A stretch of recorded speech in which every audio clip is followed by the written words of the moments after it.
के माध्यम से खबर मिली कि देश की संसद के सामने महिला आरक्षण बिल आने वाला है, कि कैबिनेट ने उसको पास कर दिया है और देश की संसद में, देश की विधानसभाओं में महिलाओं को 1/3 आरक्षण मिलेगा।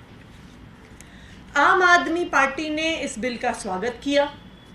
आम आदमी पार्टी ने कहा कि हम संसद में भी, विधानसभाओं में भी महिलाओं के आरक्षण का समर्थन करते हैं, लेकिन जब तक बिल हमारे हाथ में नहीं आता, जब तक हम बिल को स्टडी नहीं करते, जब तक हम इस बिल के प्रावधानों को नहीं देखते, तब तक हम इस पर टिप्पणी नहीं कर सकते हैं।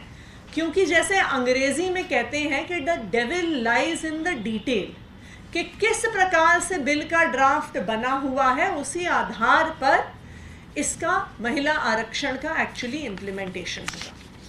कुछ समय पहले ये जो बिल है, कॉन्स्टिट्यूशनल अमेंडमेंट बिल, ये 128th constitutional amendment bill public domain में आया। इस बिल को केयरफुली देखने के बाद जब इसको क्लॉज बाय क्लॉज हमने पढ़ा, तो फिर ये समझ में आया कि ये महिला आरक्षण बिल नहीं है, ये 2024 के चुनाव से पहले महिला बेवकूफ़ बनाओ बिल है। ये क्यों महिला बेवकूफ़ बनाओ बिल है? क्योंकि जब आप इस बिल के प्रावधानों को पढ़ेंगे तो जो इस बिल का सेक्शन 5 है,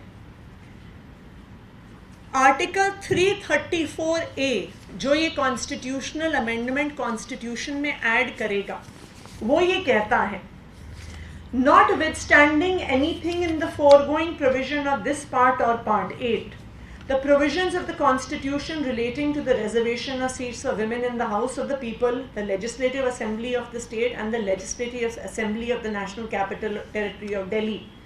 और अब इसका अगला हिस्सा ध्यान से सुनिए, shall come into effect after an exercise of delimitation is undertaken for this purpose after the relevant figures for the first census taken after the commencement of the Constitution Amendment Act 2023 have been published. इसका क्या मतलब हुआ? इसका ये मतलब हुआ कि 2024 के चुनाव में महिलाओं को आरक्षण नहीं मिलने वाला है। ये बिल जब पास होगा, उसके बाद जो पहली जनगणना होगी उसके आधार पर डीलिमिटेशन होगी और उस डीलिमिटेशन के आधार पर महिलाओं को आरक्षण दिया जाएगा। टाइम पीरियड के अर्थ में इसका क्या मतलब है? अगर हम एक सिंपल सा गणित करें तो जनगणना होने में कम से कम 1 साल का समय लगता है। उसके बाद डीलिमिटेशन की प्रक्रिया शुरू होगी। एमसीडी जैसे छोटे चुनाव की डीलिमिटेशन करने में 6 महीने का समय लग गया इलेक्शन कमीशन को। तो जब पूरे देश की डीलिमिटेशन होनी होगी तो 1 साल 2 साल का समय आराम से किसी भी डीलिमिटेशन कमीशन को लग सकता है। वैसे भी कॉन्स्टिट्यूशन के अनुसार जो 91st अमेंडमेंट हुआ था, उसके अनुसार 2026 से पहले नेशनल लेवल पर डीलिमिटेशन हो ही नहीं सकता। इसका मतलब कि जिस महिला आरक्षण बिल का इतना ढिंढोरा पीटा जा रहा है, उसका जल्द से जल्द इम्प्लीमेंटेशन अगर होगा तो 2027 या 2028 में होगा, ये 2024 में होने वाला नहीं है। तो जब हम इस बिल के प्रावधान को पढ़ते हैं तो ये समझ में आ जाता है कि 2024 के चुनाव से पहले देश की महिलाओं को बेवकूफ़ बनाने का प्रयास किया जा रहा है।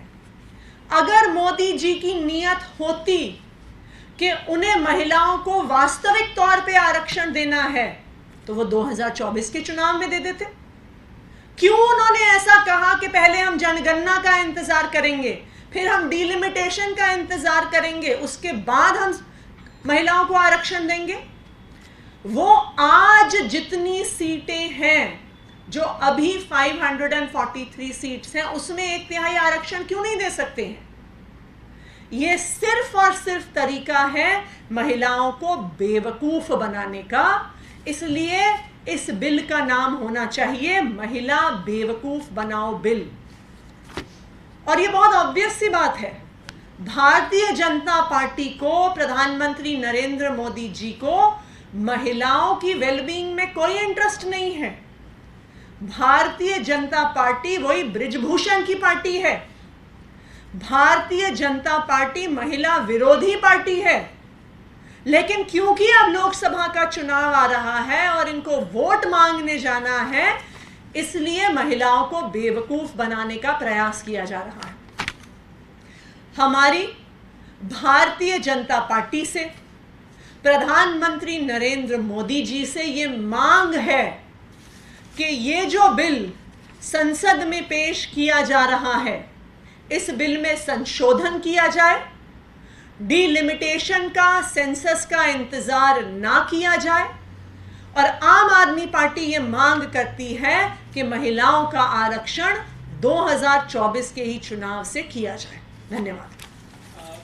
सबसे अहम सवाल ये है कि फिलहाल संसद में क्या आम आदमी पार्टी इस बिल का समर्थन करेगी या विरोध करेगी? सबसे अहम सवाल है कि इस बिल से 2024 में क्या महिलाओं को आरक्षण मिलने वाला है कि नहीं, और अगर नहीं मिलने वाला तो फिर तो ये महिलाओं को बेवकूफ बनाने का एक तरीका है।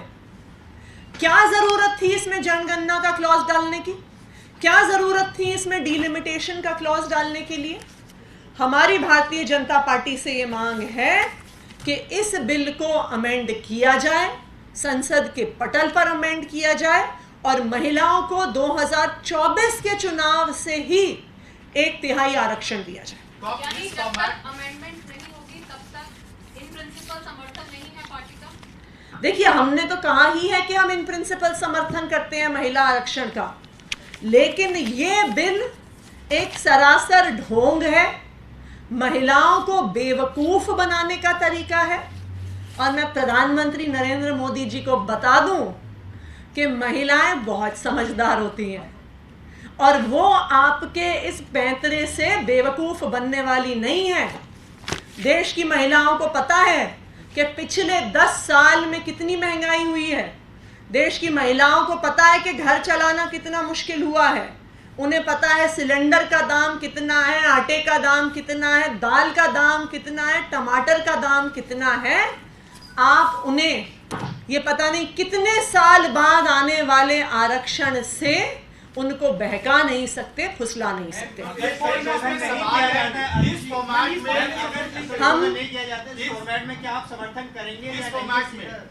हम भारतीय जनता पार्टी से ये मांग करेंगे कि इस बिल को संशोधित किया जाए।